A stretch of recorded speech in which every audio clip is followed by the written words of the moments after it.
यह है मात्र 4,500 रुपए का सबसे सस्ता made in India smartphone. Brand का नाम है AI plus, very basic trendy name. लेकिन प्रोडक्ट चाहे ओवर प्राइस्ड हो या बहुत सस्ता, अगर उसमें कुछ मेजर प्रॉब्लम्स है तो उसकी बुराई होना तय है। और यहाँ तो बात user privacy and data security की है। वैसे इस ब्रांड से रिलेटेड मेरे दो बड़े डाउट्स है। क्या कहीं ये ब्रांड भी कुछ टाइम बाद इंडिया से कहीं गायब तो नहीं हो जाएगा, जो आजकल इंडिया में ट्रेंड बन चुका है? और सबसे इंपॉर्टेंट, इसमें यूजर का डेटा कितना सिक्योर है? बिकॉज इनके एडवर्टाइजमेंट एंड एक्चुअल प्रोडक्ट में सिक्योरिटी से रिलेटेड बहुत बड़ा डिफरेंस मिला है। हालांकि लास्ट मंथ इसमें एक अपडेट आया था, उससे इसकी पूरी कहानी चेंज हो गई है और वही मैं आपको सुनाने वाला हूं। तो ये टोटल इन 5 कलर में अवेलेबल है और मुझे सारे ही कलर पसंद आए। और इस स्मार्टफोन का पूरा नाम है AI प्लस पल्स। बॉक्स के साइड में लिखा है your data stay safe and in India. और इस बात में कितनी सच्चाई है ये आपको बस मैं थोड़ी देर में बताऊंगा। बॉक्स ओपन करे तो बहुत चीप एक्सपीरियंस रहा। मैंने फर्स्ट टाइम कोई ब्रांड न्यू स्मार्टफोन देखा है जो बिना रैप के आया हो। मुझे ऐसा फील हुआ कि जैसे मैंने कोई सेकेंड हैंड स्मार्टफोन अनबॉक्स किया हो। इसमें न्यू प्रोडक्ट वाली वाइब भी नहीं है और स्मार्टफोन का बेस भी बहुत चीप है। और मुझे ऐसा फील हुआ कि ये कवर भी दान में दिया है। By the way, charger plastic wrap से कवर है और इसको हटाने के लिए आपको प्रोटीन की जरूरत पड़ेगी। और ये एक type A to C data cable जिस पर AI प्लस प्रिंट है। तो सबसे पहले डिजाइन की बात करें तो इसका डिजाइन मुझे बहुत पसंद आया। कैमरा मॉड्यूल बड़ा है, लेंस एंड फ्लैश लाइट के अराउंड शाइनिंग रिंग है और यहाँ नीचे राइट साइड में एक कट भी है जो यूनिक लगा। एंड बैक पैनल पर ये एनिमे डिजाइन दिखने में स्टाइलिश लगता है। साइड में फिंगरप्रिंट सेंसर डिफरेंट कलर में है और ये कैमरा मॉड्यूल से मैच कर रहा है। और पूरी बॉडी पर सॉफ्ट मैट फिनिश है। बॉटम में सभी पोर्ट्स है विद हेडफोन जैक। तो डिजाइन आपको 10 से 15,000 रुपए तक के स्मार्टफोन जैसा ही फील होगा। और in hand feel full size smartphone के हिसाब से अच्छी है। फ्रेम ज्यादा थिक नहीं है और ना ही वाइड है, हाथ में कंफर्टेबल फील होता है। लेकिन थोड़ा गौर करें तो ये AI प्लस लोगो बीच में नहीं है, राइट साइड में 5 mm ज्यादा है। और इसकी बिल्ड क्वालिटी 5,000 रुपए जितनी ही है। इसका बैक पैनल तो ठीक ठाक स्ट्रॉन्ग है, लेकिन साइड बॉडी का प्लास्टिक पैनल बहुत पतला है और बटन्स की तरफ से ये हल्का प्रेस भी होता है और बहुत चीप साउंड करता है। मुझे तो बहुत low quality plastic body feel हुई। और बॉटम में भी सभी पोर्ट्स फ्रेम के सेंटर लाइन में नहीं है, थोड़े नीचे की तरफ है। तो इसकी बिल्ड क्वालिटी पर ज्यादा ध्यान नहीं दिया गया, करोल बाग जैसी क्वालिटी है। हालांकि बटन्स वाइड है, इनकी फिटिंग भी ठीक ठाक है और ये टेक्टाइल भी है। एंड कैमरा मॉड्यूल पर ये ग्लास नहीं है, प्लास्टिक है, तो इजीली स्क्रैच आ जाते हैं। वैसे डिस्प्ले पर प्री अप्लाइड स्क्रीन प्रोटेक्टर मिलता है और ये 720p HD plus full size display है विद 90 हर्ट्ज रिफ्रेश रेट। इसके एग्जैक्ट ब्राइटनेस तो मुझे नहीं पता, मैं यहाँ पे मेंशन कर दूंगा, लेकिन इंडोर के हिसाब से ये बहुत अच्छी है। और सरप्राइजिंगली आउटडोर और हार्श सनलाइट कंडीशन में भी डिस्प्ले ठीक ठाक विजिबल है, फोन यूज कर सकते हैं। एंड ये 720p डिस्प्ले है तो इतनी शार्प नहीं है, आइकन्स हल्के पिक्सल रेड फील होते हैं। सॉफ्टवेयर एक्सपीरियंस की बात करें तो इसमें नेक्स्ट क्वांटम OS है और इसका UI अदर स्मार्टफोन की तरह ही है, कुछ भी यूनिक नहीं है। अदर स्मार्टफोन की तरह ही इसमें भी नॉर्मल कस्टमाइजेशन के ऑप्शन अवेलेबल है। एंड एकदम क्लियरली बताऊं तो Realme UI के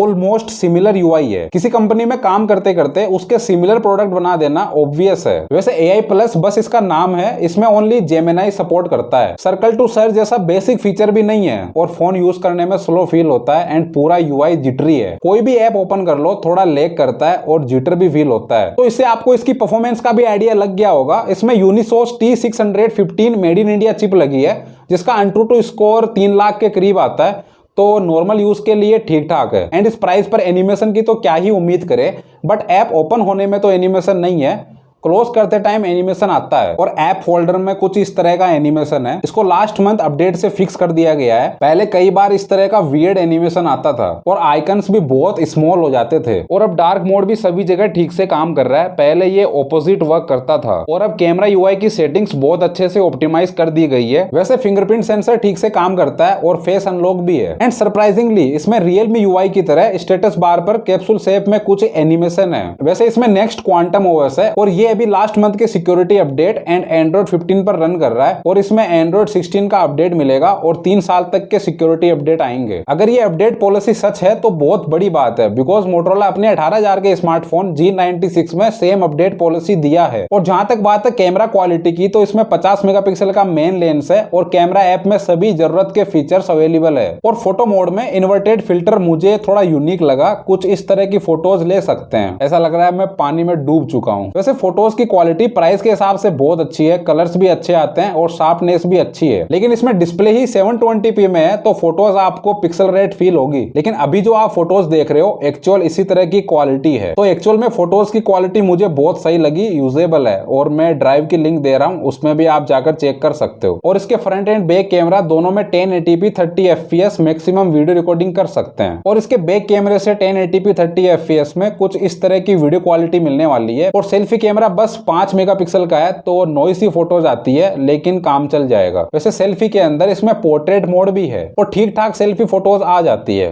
तो ये वीडियो रिकॉर्ड हो रही है 1080p 30fps में और अभी मेरे फेस पे डायरेक्ट सनलाइट आ रही है, बट यहाँ पे क्लाउड्स हो रखे हैं तो ज़्यादा सनलाइट, हार्ड सनलाइट नहीं है।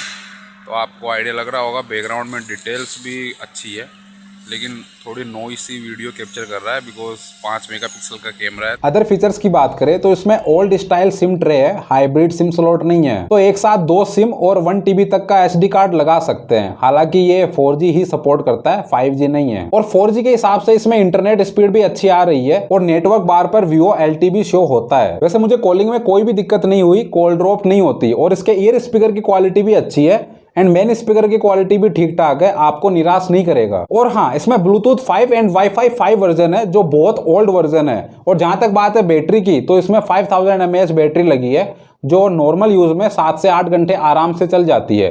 लेकिन इसमें चार्जिंग बहुत स्लो है, ये मैक्सिमम 10 वोट की चार्जिंग सपोर्ट करता है तो 2 घंटे के आसपास चार्जिंग टाइम है। और गौर करने वाली बात, इसमें प्रोक्सिमिटी सेंसर तो है लेकिन बहुत सारे इंपॉर्टेंट सेंसर मिसिंग है। तो इस वजह से मुझे जो सबसे ज्यादा कमी फील हुई वो ये है कि गूगल मैप में कंपास काम नहीं करता, आपको पता ही नहीं लगेगा कि किस डायरेक्शन में मूव करना है। ये वी शेप में जो ब्लू कलर एज मूव करती है इससे डायरेक्शन का पता लगता है, ये इसमें मिसिंग है। और अब सबसे इंपॉर्टेंट, इस ब्रांड से रिलेटेड जो 2 इंपॉर्टेंट डाउट्स रह गए हैं, अब उनके बारे में बात करते हैं। तो क्या ये स्मार्टफोन सच में इतना सिक्योर है जितना ब्रांड ने एडवर्टाइज किया है? तो ब्रांड के हिसाब से इनका जो नेक्स्ट क्वांटम ओएस है वो सावरोन मोबाइल ऑपरेटिंग सिस्टम पर बेस्ड है। इसका सिंपल सा मतलब है जो भी यूजर्स का डेटा होगा वो इंडियन गवर्नमेंट अप्रूव्ड सर्वर्स पर ही स्टोर रहेगा, किसी भी अदर कंट्री से कोई लेना देना नहीं है।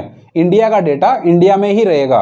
हालांकि जो गूगल के एप्स होती है उनका डेटा गूगल के सर्वर पर ही स्टोर होता है जो सिक्योर माना जाता है। तो इस हिसाब से प्राइवेसी में कोई दिक्कत नहीं है। बट इन्होंने अपने एडवर्टाइजमेंट में ये शो किया है कि चाइनीज ब्रांड के स्मार्टफोन में यूजर्स का डेटा सेफ नहीं रहता और इनके में रहेगा। इधर हम चाइनीज मंचूरियन साफ कर रहे हैं और उधर चाइनीज आपका अकाउंट।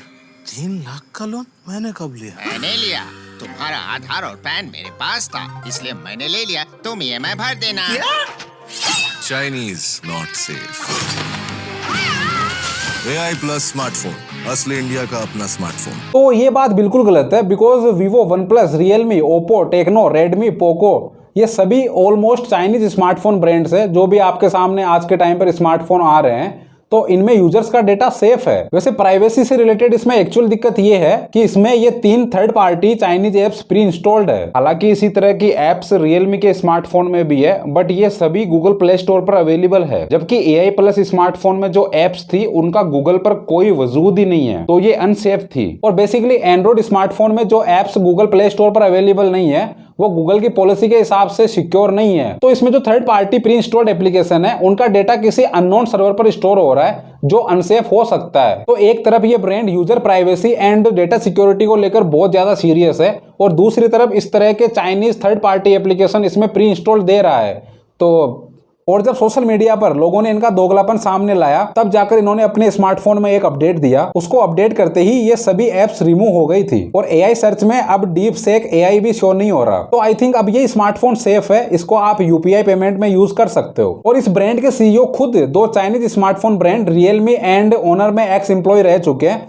तो बेसिकली इनका मार्केटिंग करने का तरीका बहुत वियर्ड था और ये सब खोखली बातें फेक मार्केटिंग की कैटेगरी में आती है। और अब दूसरा सबसे बड़ा डाउट, क्या ये ब्रांड लॉन्ग टाइम तक इंडिया में रहेगा या फिर ट्रेंड फॉलो करेगा? तो इसका सही जवाब तो ब्रांड के पास ही है और हमें फ्यूचर में पता लग ही जाएगा। हालांकि जहां तक बात है सर्विस सेंटर की, तो इंडिया के हर एक स्टेट और डिस्ट्रिक्ट में इनका सर्विस सेंटर अवेलेबल है। और मैं जयपुर में रहता हूं तो यहाँ पर भी इनके 2 सर्विस सेंटर अवेलेबल है। तो मैंने विजिट तो नहीं किया, मैंने कॉल करके ट्राई किया था। तो इन दोनों ही सर्विस सेंटर पर AI प्लस स्मार्टफोन की सर्विस अवेलेबल है। वैसे इसके साथ एक स्मार्टफोन और लॉन्च किया गया था, उसका नाम है Nova 5G और उसकी प्राइस थी 7,500 रुपए।